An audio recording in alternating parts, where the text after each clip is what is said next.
Então vamos abrir as nossas Bíblias na carta aos Romanos, onde nós estamos estudando, no capítulo 8. Romanos, capítulo 8, chegando aqui no verso 24 até o verso 30.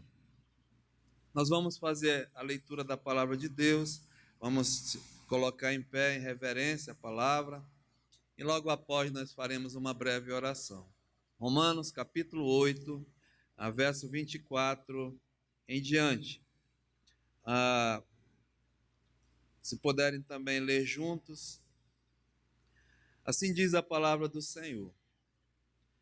Porque na esperança fomos salvos. Ora, esperança que se vê não é esperança, pois o que alguém vê, como o espera? Mas se esperamos o que não vemos, com paciência o aguardamos. Também o Espírito, semelhantemente, nos assiste em nossa fraqueza, porque não sabemos orar como convém, mas o mesmo Espírito intercede por nós sobremaneira com gemidos inexprimíveis. E aquele que sonda os corações sabe qual é a mente do Espírito, porque segundo a vontade de Deus é que ele intercede pelos santos. Sabemos que todas as coisas cooperam para o bem daqueles que amam a Deus, daqueles que são chamados segundo o seu propósito, porquanto aos que de antemão conheceu, também os predestinou para serem conforme a imagem do seu Filho, a fim de que ele seja o primogênito entre muitos irmãos. E aos que predestinou, a esses também chamou. E aos que chamou, a esses também justificou. E aos que justificou, a esses também glorificou. Amém. Pai, muito obrigado, Senhor, porque o Senhor nos deu mesmo esse local de comunhão, de oração, de adoração, também de instrução da Tua palavra. O nosso propósito, Senhor, nessa manhã, realmente é ser instruídos por ela. Precisamos muito, Senhor, do alimento espiritual para as nossas vidas. E assim, Senhor, nós queremos sim, Pai, pedimos que o Espírito Santo, que é o autor dessa palavra, que ele venha ser realmente o professor nosso nessa manhã. Nós precisamos, dependemos, necessitamos do auxílio. Queremos sim, Pai, depender totalmente dele e diminuir cada vez mais, e ele crescer, o teu nome engrandecer, ser glorificado, Pai, em nossas vidas, nessa igreja. Abençoa a tua palavra, Pai, e aplica mesmo em cada coração nessa manhã. Te rogamos por cada um que chegou, seja uma criança, um jovem, um adulto, que a tua palavra venha ao encontro especial, individual dessa pessoa, Pai, edificando essa vida preciosa.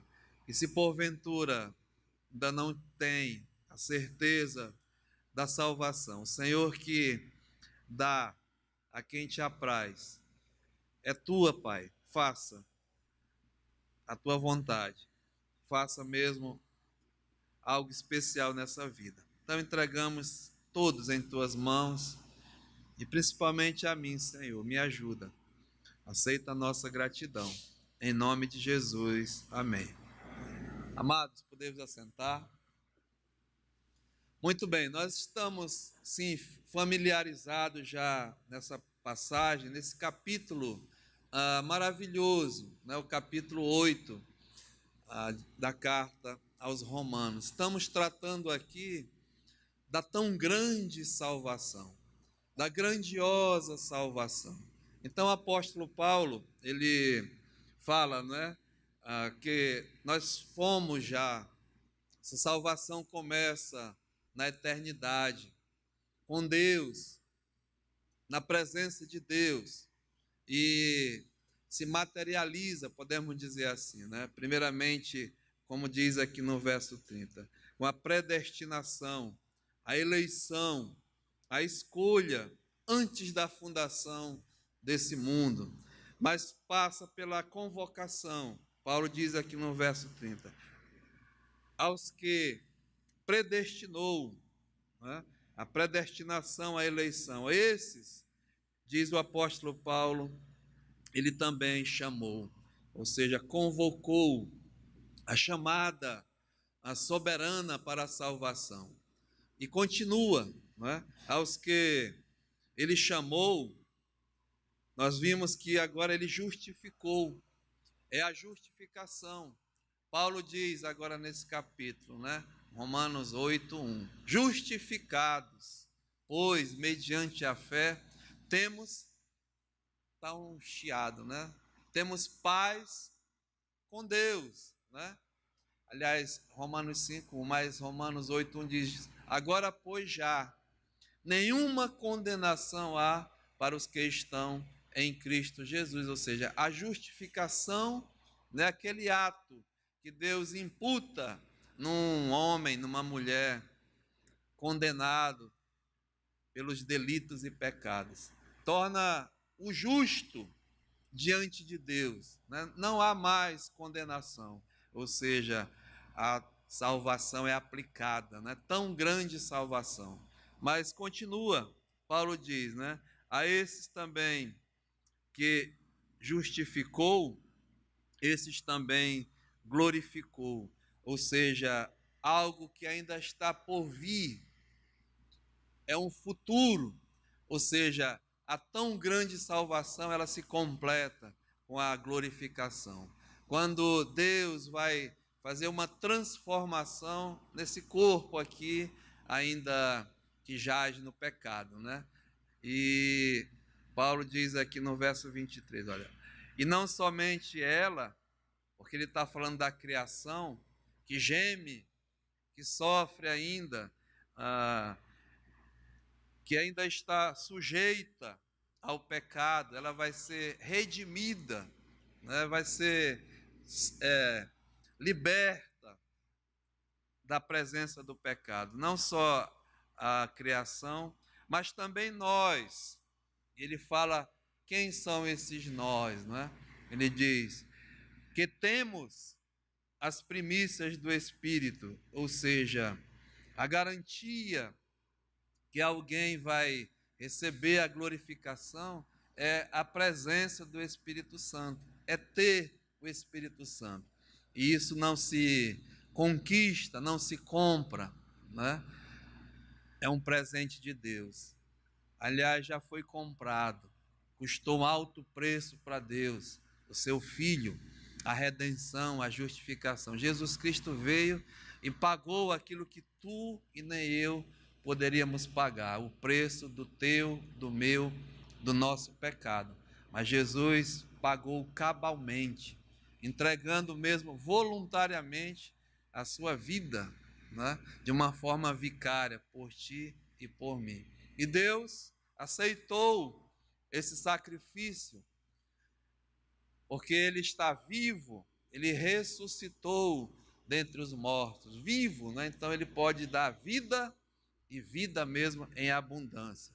E quando Ele dá esse presente, Ele sela, Ele carimba com o Espírito Santo. E nós estudamos, né? No verso 9 desse mesmo capítulo, Paulo diz, olha, vós, porém, não estais na carne, mas no Espírito, se de fato o Espírito de Deus habita em vós.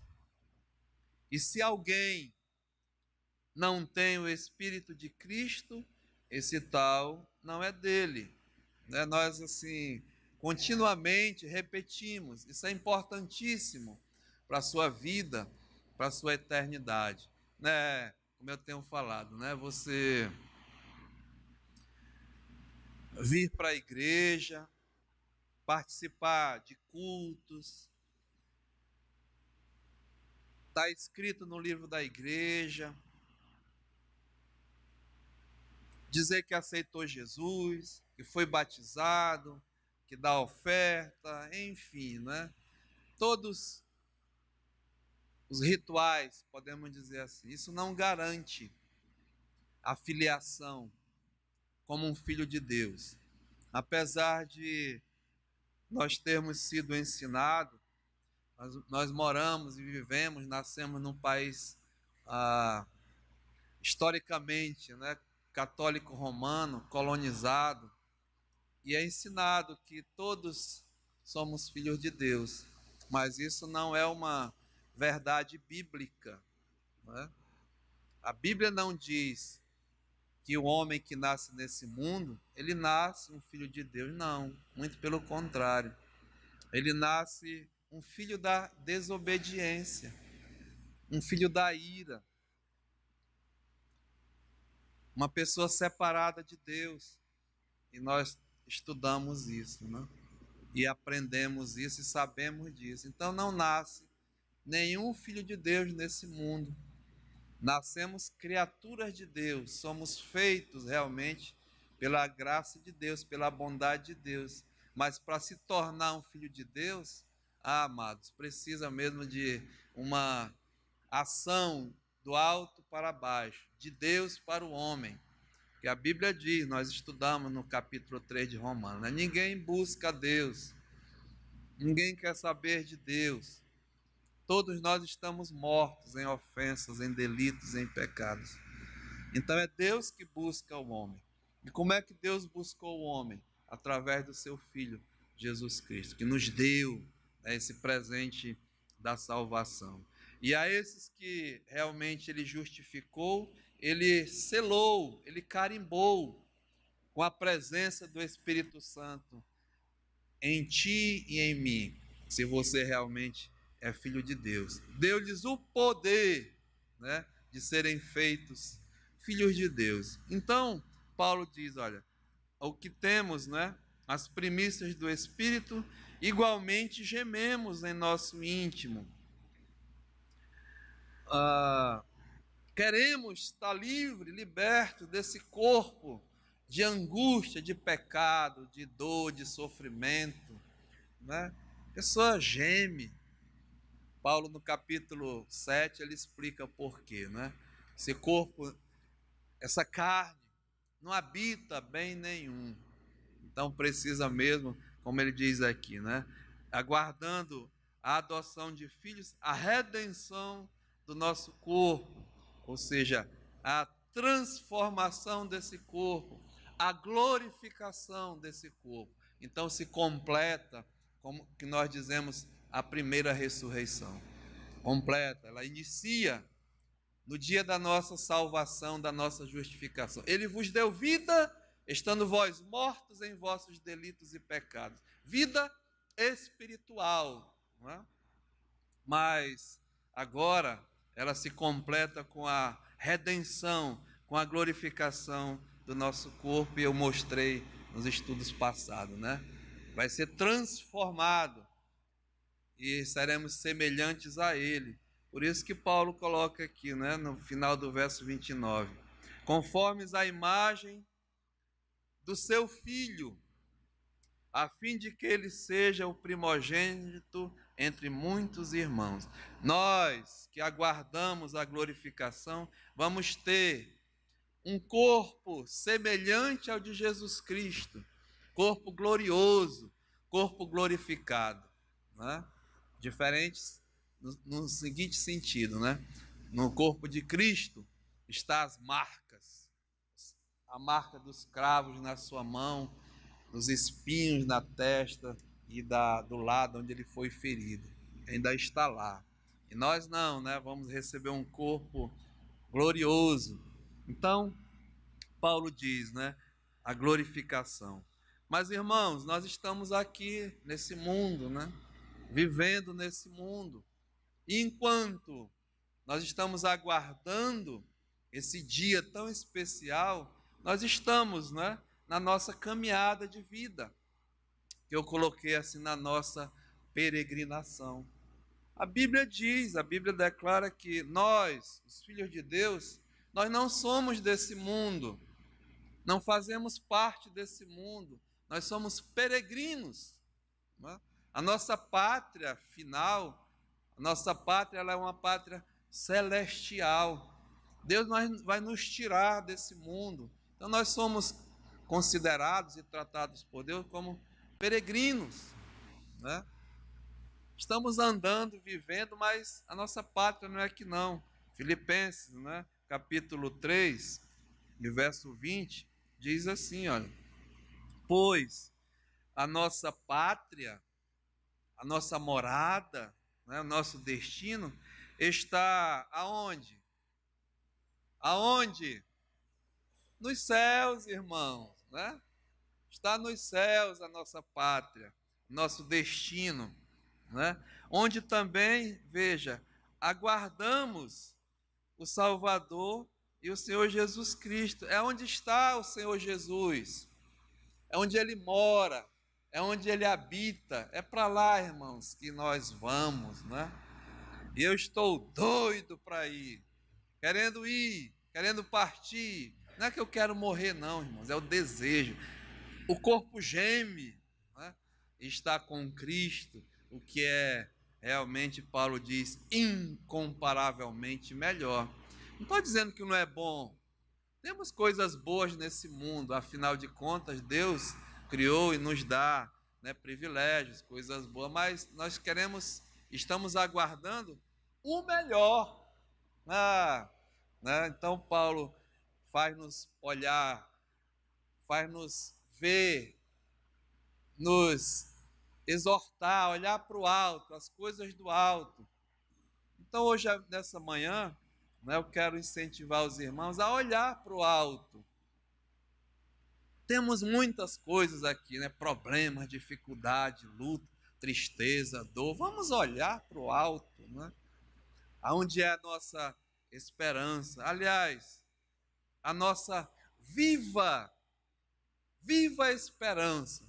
Então, o assunto hoje que nós vamos tratar é sobre essa esperança. A viva esperança que é um dos benefícios dessa tão grande salvação que é dada somente aos filhos de Deus. Escute bem, né? Privilégios. Então, quando nós somos salvos, justificados, em que o Espírito Santo habita, vem um pacote, vamos dizer assim, de bondade, né? A gente escuta aí os governos lançando um pacote de bondade, né? Os prefeitos, os governos, vamos lançar um pacote de bondade. Eu não estou desmerecendo não, mas uma ilustração. Deus já manda, irmãos, um pacote, né, das suas ricas bênçãos. Olha a chuva de bênçãos aí, né? A bondade de Deus, a maravilha de Deus. Então vem junto. E na vida cristã, assim nós experimentamos. E sabe, uma dessas é a esperança. Aliás, tem um tripé, né, 3 pilares que nos são dados, além de outros, mas é bem notório, do momento da nossa justificação. A Bíblia diz que nós recebemos a fé, né? Pela graça sois salvos, Efésios 2:8. Mediante a fé, isso não vem de vós, é um dom. Olha, é um presente de Deus, é um benefício de Deus, né? A fé de acreditar, a fé de crer, a fé de confiar. Então, é um benefício, é um presente.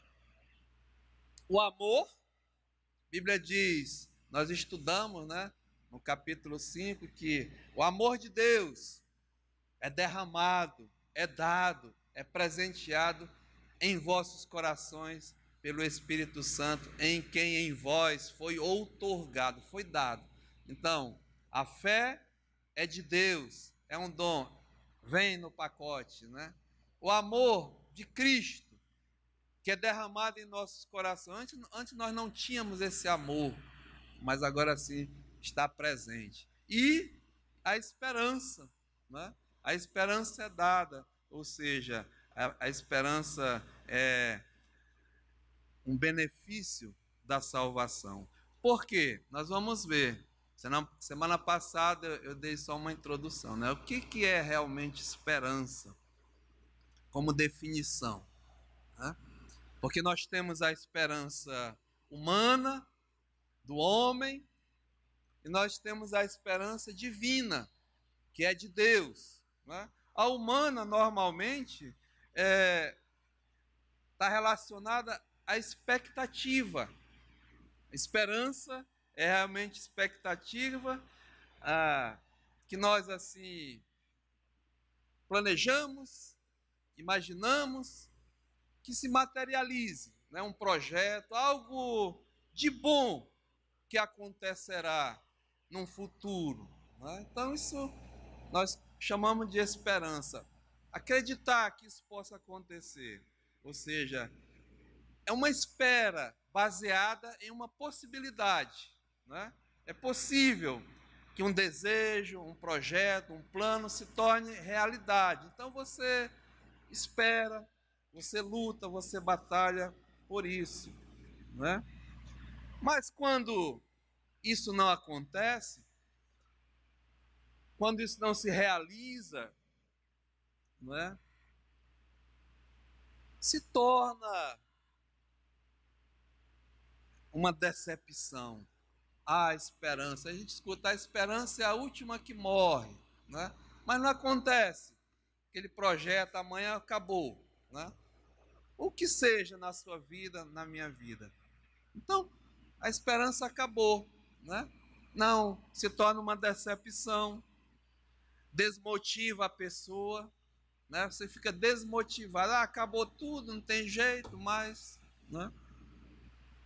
Desanima, bate um desânimo, né? Ou seja, é uma derrota.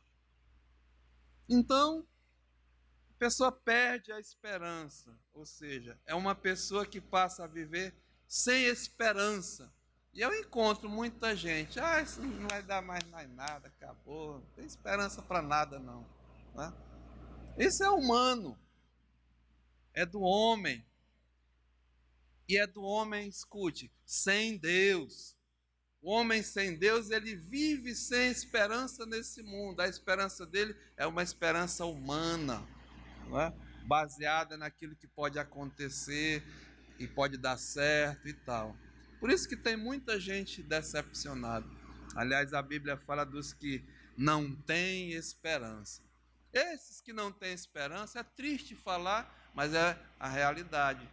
Se você vê uma pessoa sem esperança, abra sua Bíblia em Efésios capítulo 2, Efésios capítulo 2, e anote aí esse verso, né? Olha o que o Paulo diz aqui. Naquele tempo, está falando com os gentios que, pela graça de Deus, se tornaram filhos de Deus. Olha, naquele tempo, estáveis. Aí veja, o sem, né? Sem Cristo,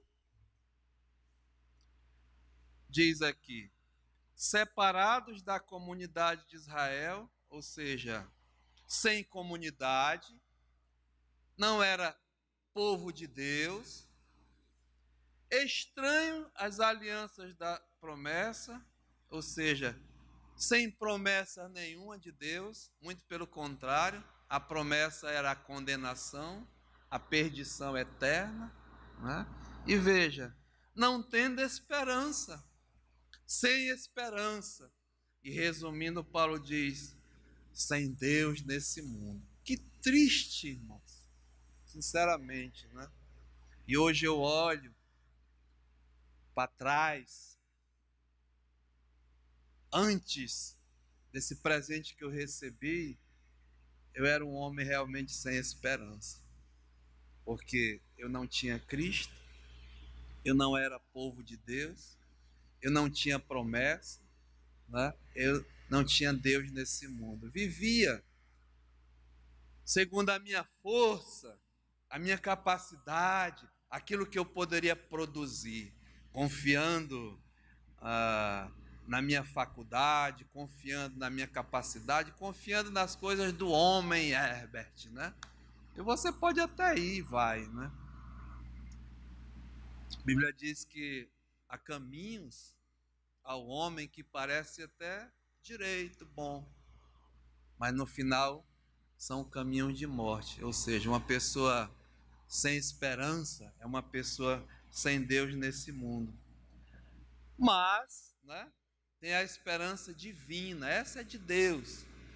Irmãos, é esse presente, ou seja, é um dom, a esperança divina, e ela vem no pacote dessa tão grande salvação. Por isso que Paulo diz no verso 24, olha, porque, não é, na esperança fomos salvos. Então, a esperança, ela faz parte da salvação. É dom, viu? É presente de Deus. Então, a tua peregrinação vai mudar completamente. A tua visão, a nossa, é diferente de uma pessoa que não tem esperança.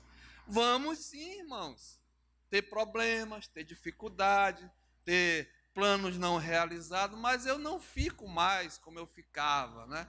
Não, porque a minha esperança, irmãos, é um presente de Deus. E se não foi realizado é porque não foi da vontade de Deus, não era o melhor para a minha vida. Há projetos na nossa vida que nós assim contemplamos e achamos que devemos ir, pedimos de Deus, oramos, fazemos tudo, mas não vem, não. Então não se decepcione não, porque Deus sempre dá o melhor para os seus servos. Aliás, nós vamos ver mais abaixo, né, que a oração ela é importante, porque Paulo vai ensinar e vai mostrar que nós não sabemos orar, nós não sabemos pedir, porque geralmente a nossa petição, a nossa oração, é um desejo de satisfação pessoal, da minha carne, daquilo que eu acho que é o melhor para mim, para a minha vida, né? Geralmente a gente ora assim. Eu tenho até vergonha, sabe, de orar, sinceramente. Senhor, me dá isso, Senhor, me dá aquilo. Pede, Senhor, sabe? Pidão, pidão, pidão, né? Mas, irmãos, a Bíblia diz que entra o Espírito Santo. Diz que ele intercede por nós, porque nós não sabemos orar como convém. E com gemidos inexprimíveis, porque ele conhece a tua mente e o meu coração. E sabe que aquilo que eu estou pedindo não é o melhor. Então eu imagino assim, né? O pobre Herbert aqui, limitado. O Espírito Santo dizendo, por favor, Senhor, não dá isso que esse homem está pedindo. Não dá isso que essa mulher está pedindo, ele não sabe. Isso vai criar problemas para a vida dele. Não, Senhor, não. Porque ele conhece qual é a vontade de Deus. O Espírito Santo sabe qual é a vontade de Deus, que é o melhor. A vontade de Deus para ti e para a minha vida, ela é boa, agradável e perfeita. Né? Então, muitos não de Deus, muitos esperam. É o melhor para ti, meu irmão. É melhor para mim, minha irmã. E eu tenho experimentado, sabe, na minha própria vida. O esperar de Deus, ou seja, é esperança. Então, a esperança verdadeira é dom, é presente. Ou seja, é certeza, viu? Esperança divina, ela é uma certeza na alma. Não é? Ela é uma convicção plena, firme confiança nas coisas futuras, porque ela está em Deus. É baseada não nas vontades humanas, mas é baseada nas promessas de Deus reveladas na sua palavra. Essa que é a verdadeira esperança divina, e ela é dada a ti e a mim para nós andarmos no tempo da nossa peregrinação, não é? Então eu tenho várias coisas aqui sobre essa esperança. Primeiro, nós estamos vendo que ela é um dom, não é? Ela é um presente. Efésios 4:4 diz assim, repare, Efésios capítulo 4 e versículo 4. Paulo está tratando da unidade. Então, no verso 4 ele diz: há um só corpo, é um único corpo. Está falando do corpo espiritual de Cristo, que é a igreja. Há um só corpo, há um Espírito, só há um Espírito Santo. Aí Paulo diz: como também fostes chamados, veja, numa só esperança da vossa vocação. Você e eu fomos chamados a uma única esperança, né? A vocação do teu chamado, e essa esperança é de Deus, ou seja, é o presente, é a certeza, é a convicção, é confiança. E aí Paulo diz: olha, há um só Senhor, há uma só fé, um só batismo e há um só Deus e Pai de todos. Então, né, essa esperança, ela é um presente de Deus, é um dom de Deus. Mas não é só um presente de Deus como um dom, mas a segunda coisa que eu queria dizer é que essa esperança, ela é presente, entendeu? Ela é viva, ela é vida, ela é presente na nossa vida e é permanente. Ela permanece aqui, é presente, né? Está, faz parte da nossa vida. Nós vivemos na esperança. E a esperança nossa, irmão, da igreja é Cristo. Cristo é a nossa esperança. Olha o que diz aqui a palavra de Deus em 1 Pedro. 1 Pedro, capítulo 1 e o versículo 3. Pedro está falando justamente a peregrinos, né? A forasteiros, a homens e mulheres que receberam a salvação, entendem que estão, a nossa pátria não é aqui não. Veja no verso 1, Pedro, né? São Pedro, apóstolo de Cristo Jesus, aos eleitos, veja que são forasteiros da dispersão, ou seja, não têm pátria, eram peregrinos, andavam mesmo em sua peregrinação. Se você ver aqui o verso 17, diz, olha, ora, se invocais como Pai, aquele que, sem acepção de pessoas, julga todas as obras de cada um, então portai-vos com temor durante o tempo da vossa o quê? Peregrinação. Então somos peregrinos, fato, né?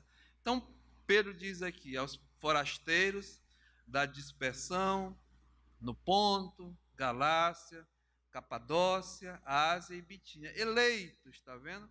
Segundo a presciência de Deus Pai, em santificação do Espírito, para a obediência e a aspersão do sangue de Jesus Cristo. Graça e paz vos sejam multiplicadas. Olha só, irmãos, os benefícios, né? Então ele diz, olha, bendito o Deus e Pai de nosso Senhor Jesus Cristo, que, segundo a sua muita misericórdia, ou seja, a misericórdia de Deus, a grandeza, né, a quantidade, a qualidade das misericórdias de Deus. Diz aqui, nos regenerou,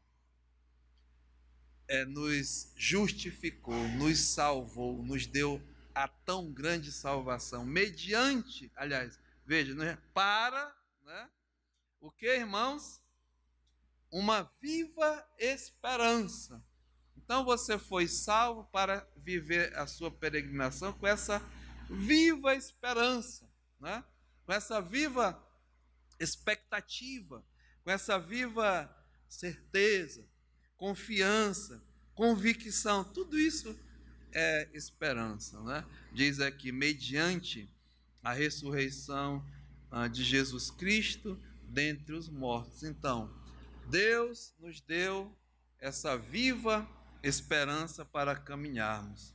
Colossenses capítulo 1, e essa esperança acabamos de ver, né? É Jesus Cristo em nossa vida.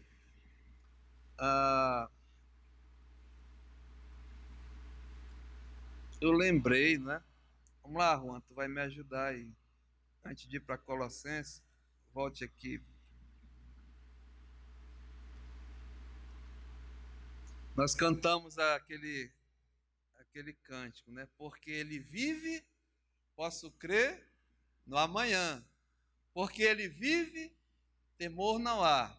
Mas eu sei que a minha vida, né, está na mão do meu Jesus, que vivo está, ou seja, a minha esperança, né, é o Senhor Jesus Cristo. Eu vivo nessa esperança. Então, Colossenses capítulo 1, 27. Colossenses 1, 27 diz assim: aos quais Deus quis dar a conhecer qual seja a riqueza da glória deste ministério entre os gentios, isto é, Cristo em vós, não é?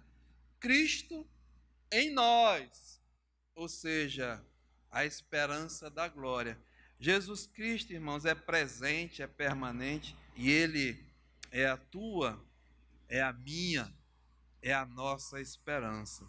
1 Timóteo capítulo 1, versículo 1, diz assim o apóstolo Paulo, escrevendo ao Timóteo: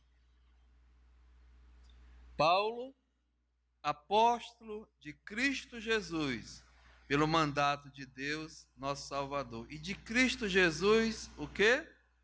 A nossa esperança. Nós, quando vamos em São Paulo, nós congregamos, assistimos numa igreja batista chamada Igreja Batista Esperança. Então lá, os irmãos também, hoje pela manhã, estão aguardando, porque eles têm essa viva esperança. Então, por isso, irmãos, nós devemos sim, né, depositar no sentido da nossa confiança, a nossa convicção, a nossa certeza que a nossa esperança, né, a nossa confiança está em Cristo. E eu tenho muitos versículos, viu? Anotem, porque isso, no meio das suas lutas, no meio da tua peregrinação, quando o diabo vier, né? Quando a carne vier, quando o mundo vier te atacar, aí você, né, confronta com a palavra de Deus. Olha aqui, diabo, né? Olha aqui, carne. Olha aqui, mundo. Eu vivo essa viva esperança que é Cristo em mim. Eu sou de Cristo. Jesus, aleluia. Né? Então, anote aí, olha, Salmo de número 33. Salmo 33 diz assim, versículo 16. Não há rei que se salve com o poder dos seus exércitos. Ou seja, poderosos, reis, governadores, presidentes, eles se acham poderosos, né? Confiam, essa é a palavra. Confiam, têm esperança naquilo que eles podem, né? No poder dos seus exércitos. Nem por muita força se livra o valente, na sua capacidade, no seu poder de realização, né? Diz, o cavalo, ele não garante vitória. Cavalo era um instrumento, um animal, né? Pronto para a guerra, fazia um estrago. Então, muitos confiavam no cavalo, mas o cavalo não garante vitória, a despeito de sua grande força, e a ninguém pode livrar. Outro salmo, eu esqueci, mas é dizer, uns confiam em carros, né? Outros confiam em cavalos. Uns depositam sua esperança nos seus bens, naquilo que possui, nas suas forças, nas suas capacidades, mas aqui a Bíblia ensina outra coisa, né? Olha, verso 18. Não pode livrar, mas eis que os olhos do Senhor estão sobre os que o temem, sobre os que, veja, irmão, esperam. Não é isso que é esperança. Isso que é confiança, é certeza daqueles que esperam na sua misericórdia para livrar-lhes a alma da morte. Irmãos, todos na história do mundo, no Velho Testamento e no Novo Testamento, todos aqueles que esperaram, que confiaram, que depositaram a sua esperança em Cristo, nunca foram decepcionados, né? Eu passaria aqui o dia todo. Lembra dos 3 hebreus lá, na fornalha do Nabucodonosor, né? Eles estavam confiando e esperando em quem? O rei disse assim: olha, eu tenho poder para livrar vocês da fornalha. Não foi isso? Eu mando. Agora, confia em mim. Confia na minha palavra, no meu poder. Aí os 3, não debochando mais, soberano, né? Nós vamos confiar no nosso Deus. Se Ele quiser nos matar, amém. Se quiser nos livrar, amém também. Mas em ti não. Uma palavra nossa aqui, né? Mas eu confio nele. Aí o rei ficou, né? É? Então vocês vão ver agora. Mandou esquentar 7 vezes a fornalha. E mandou jogar os 3 lá. Os homens que foram jogar os 3, só com o calor morreram. E jogaram os 3 hebreus, Sadraque, Mesaque e Abednego, não foi? E aí, daqui a pouco o rei olhou, vem cá, eu joguei 3 e tem 4 agora, passeando pelo fogo, brincando, né? Esse, irmãos, é o Deus, né? Daqueles que confiam nele, esperam nele, que nos livra, que pode nos livrar a alma da morte. Lembra de Daniel? Amigo de Dario, né? Influente, amicíssimo. Mas armaram ciladas contra Daniel. E a lei dos medos e persas era irrevogável. Ninguém podia mudar. Nem Dario. Ele tentou de todas as formas ajeitar, arrumar, mas lá tinha seriedade, né? Aqui não, o pessoal arruma, ajeita, muda a lei, faz o caqueado, né? Mas o Dario, olha, não, Daniel, infelizmente, não posso. Tu vai ser lançado na cova dos leões. E foi. E Daniel confiou em quem? Esperou em quem? Em Deus. Os leões viraram os gatinhos lá de noite, miando, né? Miau, miau, ficaram tudo. Deus fechou a boca dos leões. Então diz aqui, só para ilustrar, né? Mas vai. Para livrar-lhes a alma da morte. É a alma, irmãos. É a alma, meu amigo, que esse Deus livra, né? E no tempo da fome, conservar-lhes a vida. Lembra de Elias, né? Quanto tempo Deus sustentou Elias? Usou várias coisas, né, no deserto. Homens que tiveram experiências com Deus, esperaram em Deus. Veja, verso 20. Nossa alma, a nossa esperança é no Senhor, o nosso auxílio e escudo. Nele, em Cristo, o nosso coração se alegra, pois confiamos, esperamos, temos convicção, plena certeza, né, no seu santo nome, nas suas promessas, que são fiéis e verdadeiras. Não é a promessa de homem, né? Mas as promessas de Deus não falham. Nós falhamos, mas Deus não. Ou seja, seja sobre nós, Senhor, a tua misericórdia. Em ti esperamos. Então, irmãos, baseia, norteia no tempo da tua peregrinação essa viva esperança, né? Que é um presente de Deus e é presente na nossa vida, é permanente, é Cristo, é realmente a nossa esperança. Salmo 37, 5. Nós não vamos ter pressa não, viu? Que isso é muito importante. Salmo 37, 5 diz assim, olha: entrega o teu caminho ao Senhor, confia nele, e o mais ele fará. É espera, é a mesma coisa, né? Entrega, confia e espera. Mas isso é muito difícil, irmãos. É verdade, porque você vai lutar contra o teu eu, né? Contra a tua carne. Entregar o teu caminho ao Senhor. Senhor, está em tuas mãos o meu caminho. Mas nós vamos querer, né? Peraí, esse aqui não, esse aqui é comigo, esse aqui né? Esse aqui eu tenho poder para resolver. Não, esse que é o problema nosso, meu, né? Mas entrega, diz aqui, confia nele, e espera, né? Diz aqui, ele vai fazer o melhor. Lembra que é o melhor. Não para ti, nem aquilo que você quer, nem que gostaria, mas o melhor para a tua vida. Diz aqui o salmista, né? Veja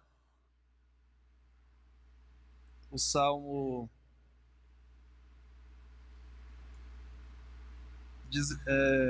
40. Salmo 40, verso 1, diz assim, olha: esperei, né? Minha esperança, confiei, acreditei, minha convicção, confiantemente pelo Senhor. Ele inclinou para mim e me ouviu quando clamei por socorro. Tirou-me de um poço de perdição, de um tremendal de lama, colocou-me os pés sobre uma rocha e me firmou os passos, e me pôs nos lábios um novo cântico, um hino de louvor ao nosso Deus. E muitos verão. Irmãos, um crente na sua peregrinação que vive, né, plenamente, que confia, que espera no Senhor, o povo vai ver, não tem jeito, né? Muitos verão, diz aqui, temerão e até confiarão no Senhor. Quem é esse homem, né? Qual é o Deus que ele serve? A Bíblia diz que você e eu somos cartas lidas e vistas por todos os homens. A tua vida, a minha vida, ela é uma pregação do Evangelho, né? Aonde você estiver, irmãos, no meio das tuas lutas, das tribulações, das dificuldades, está passando agora por tentações, provações, dificuldades, né? Clama, confia, espera, entrega e viva realmente, né? Você pode até perder no sentido entre aspas, né? Mas eles verão, eles temerão e confiarão no Senhor. Que maravilha, né? Veja mais aqui, Salmo 42. Salmo 42, verso 1 diz: como suspira a corça pelas correntes das águas, assim por ti, ó Deus, suspira a minha alma. A minha alma tem sede de Deus, do Deus vivo. Quando irei e me verei perante a face de Deus? É a nossa glorificação, né? A espera, a confiança. Diz aqui: as minhas lágrimas têm sido o meu alimento dia e noite, enquanto me dizem continuamente: o teu Deus, onde está? Não é? Onde está esse teu Deus aí?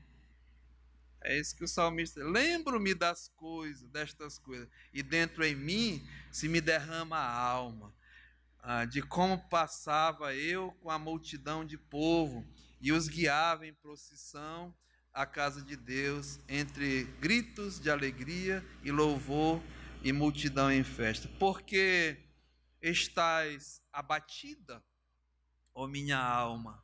Por quê? Não é porque perdeu a alegria, porque perdeu a esperança. Não, irmãos. O salmista diz aqui, olha, porque te perturbas dentro de mim. Espera em Deus. Né? Dá o tempo de Deus. Espera em Deus, pois ainda o louvarei, a Ele, meu auxílio e Deus meu. Salmo 71. Salmo 71.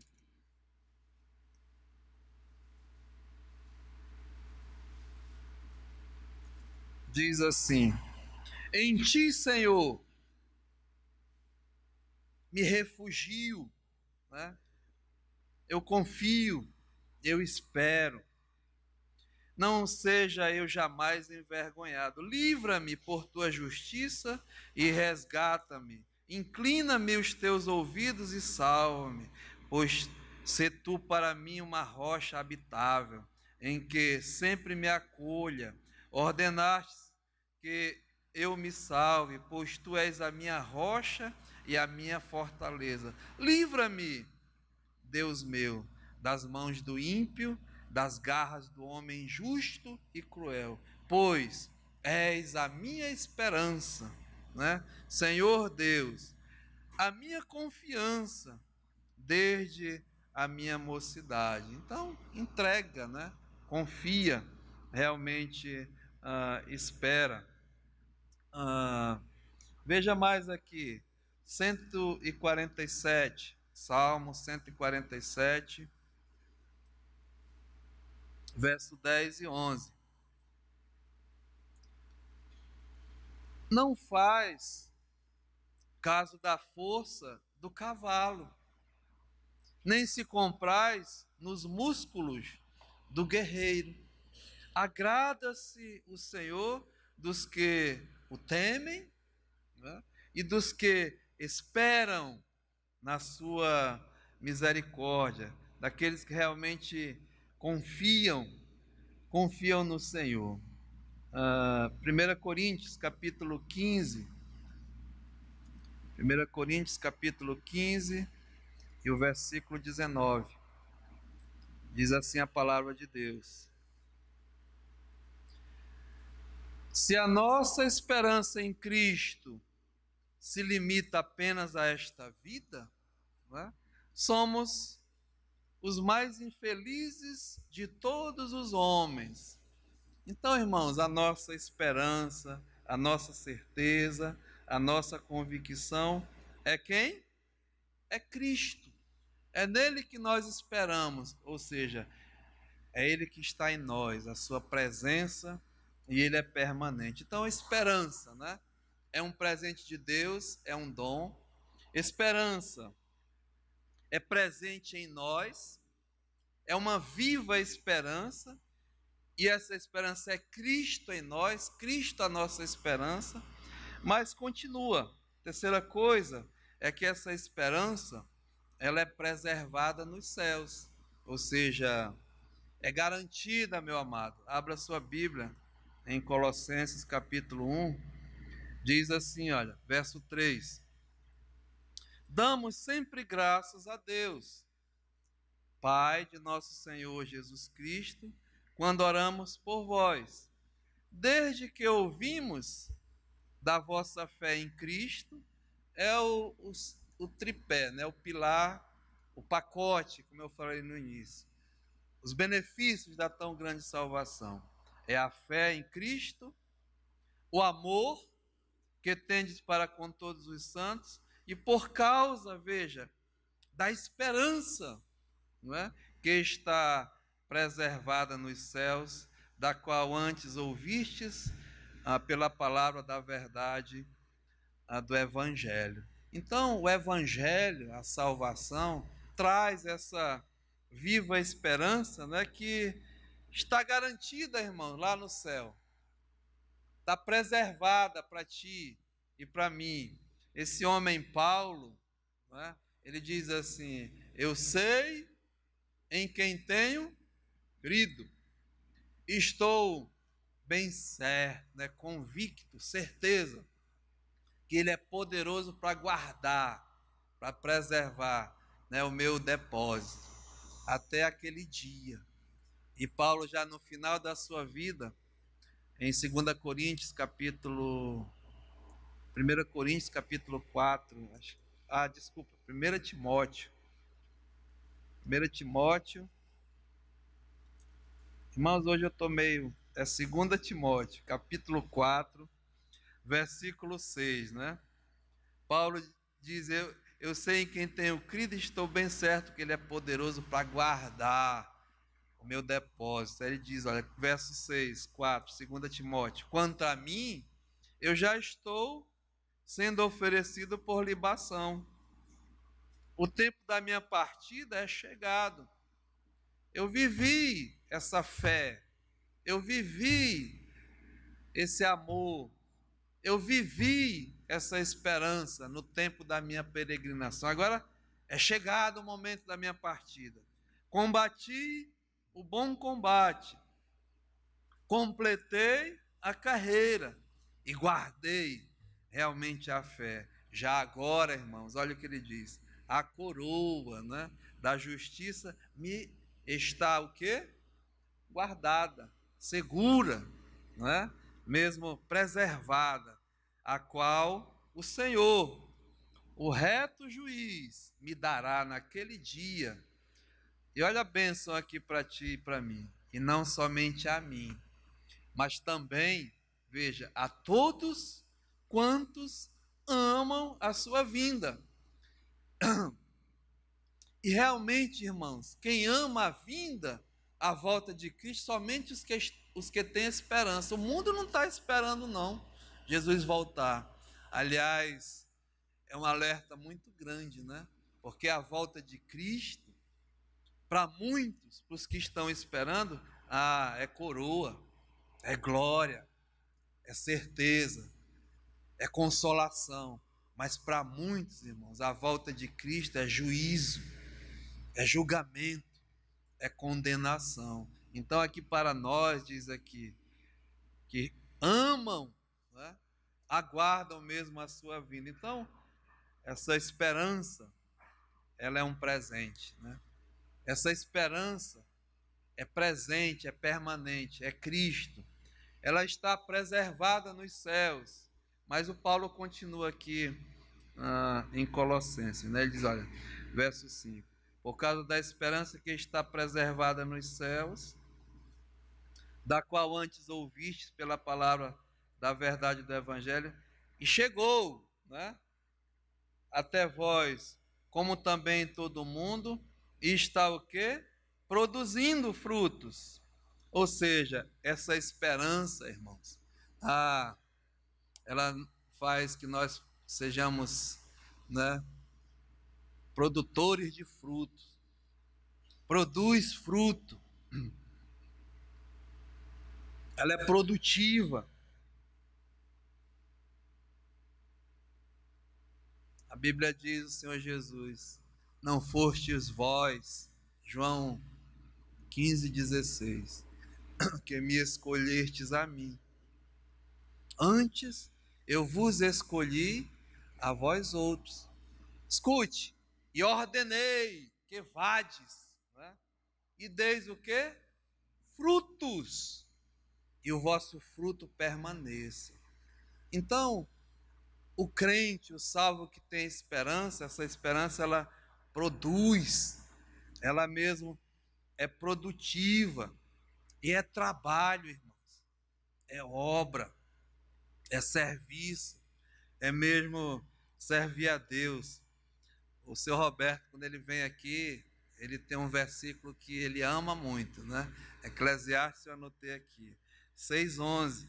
Ele sempre diz: lança o teu pão sobre as águas, porque depois de muitos dias o acharão, né? o produto, o fruto da esperança. Mas tem que lançar o pão. Tem que ficar de braço cruzado, não. Tá? Ah, eu tenho esperança, então mostra que tu tem esperança. Está produzindo? O que está fazendo para Deus? Né? Ele ordenou que vades e deis frutos. Irmãos, isso me incomodava muito no coração. Eu escutei muitos anos o nosso pastor aqui mexendo conosco, né?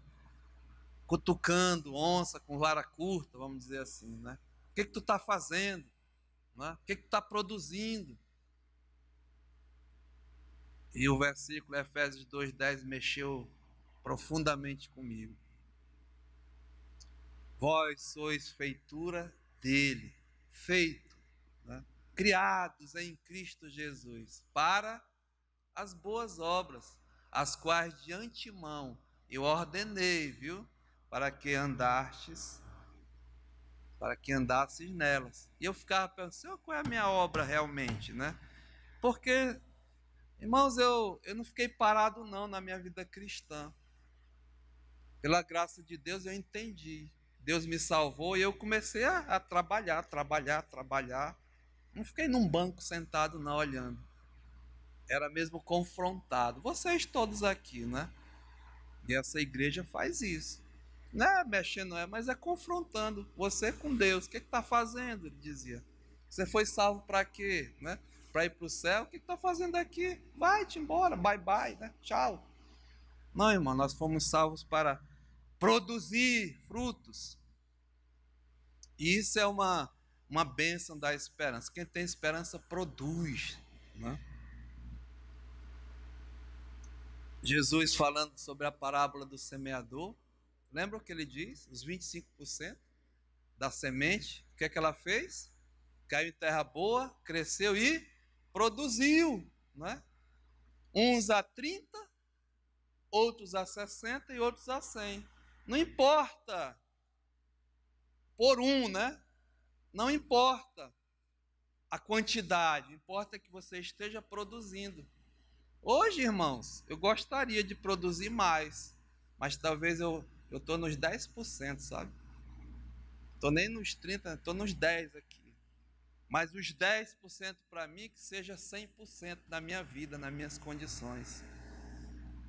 Tem muita gente, né, que está melhor do que eu de saúde, novo e tal. Está fazendo o quê? Aquela irmãzinha ali, antes da escola, ela me chamou. Desculpa, tá, minha irmã? Porque eu tenho intimidade contigo.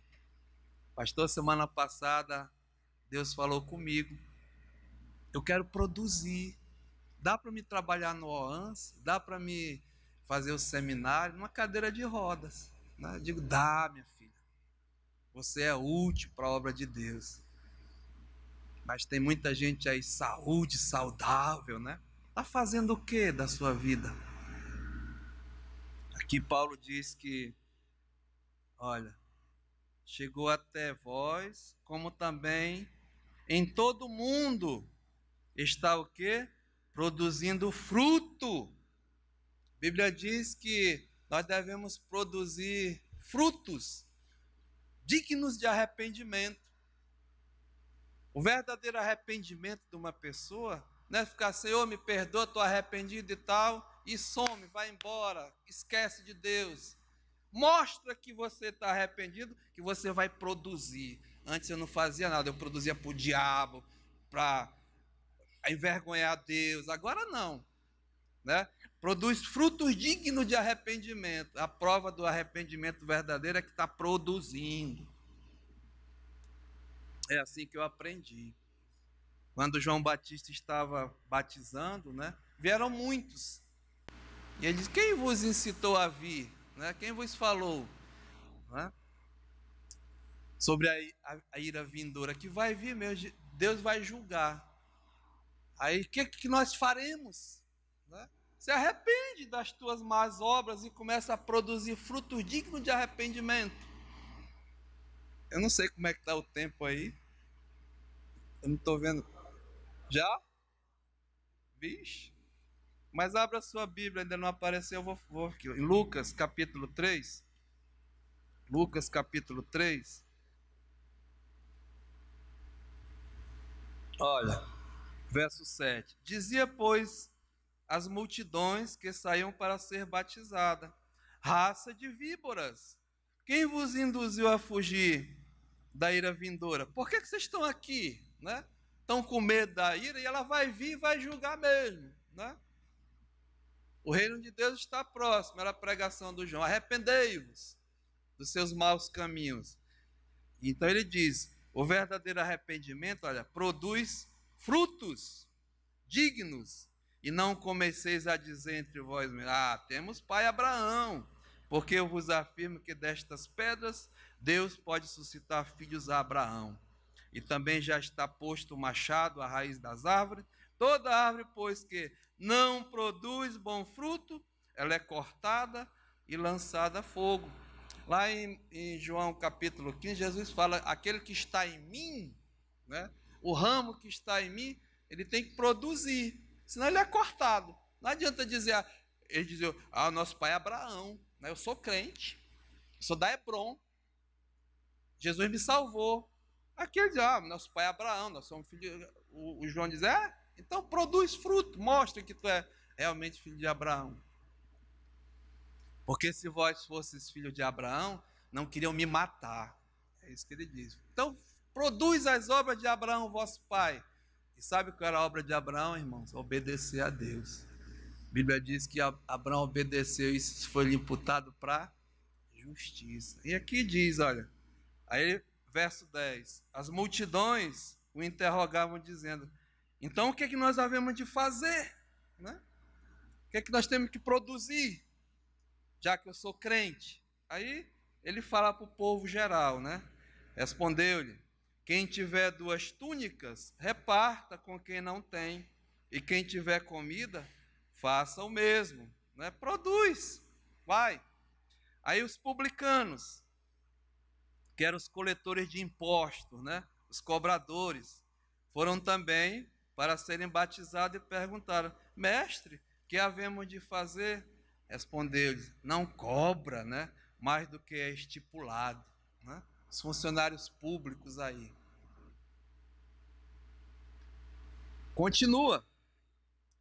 Os soldados também lhe perguntaram: e nós, Senhor, o que é que faremos, João? Ele disse: a ninguém maltrateis, não deis denúncia falsa, e contentai-vos com o vosso soldo, com o teu salário, né? Não mete a mão no que não é teu. Funcionários públicos, né? Estão matando as nossas crianças por falta de medicação, de saúde, de escola. Estão botando tudo na penitenciária, na cadeia. A culpa é da sociedade, são ladrões, merecem mesmo a condenação. Eles vão dar conta com Deus, irmãos.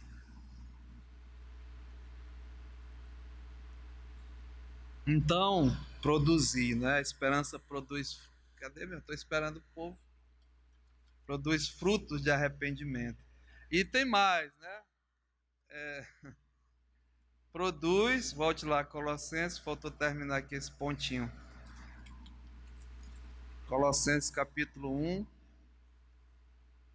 Vimos que a esperança, ela é presente de Deus, é um dom. Ela é presente em nós, é permanente, é Cristo mesmo em nós, né? Ela está preservada nos céus. Ela produz fruto. E o João e o Paulo diz aqui, olha, que chegou até vós, Colossenses 1:6. Como também todo mundo está produzindo frutos, veja, e crescendo, né? Vai ficar para a próxima semana. Tem que crescer na graça, no conhecimento. Não fica estagnado, né? Vai, meu irmão. Essa é a nossa viva esperança, né? Pai, muito obrigado, Senhor. Porque o Senhor já nos deu tudo.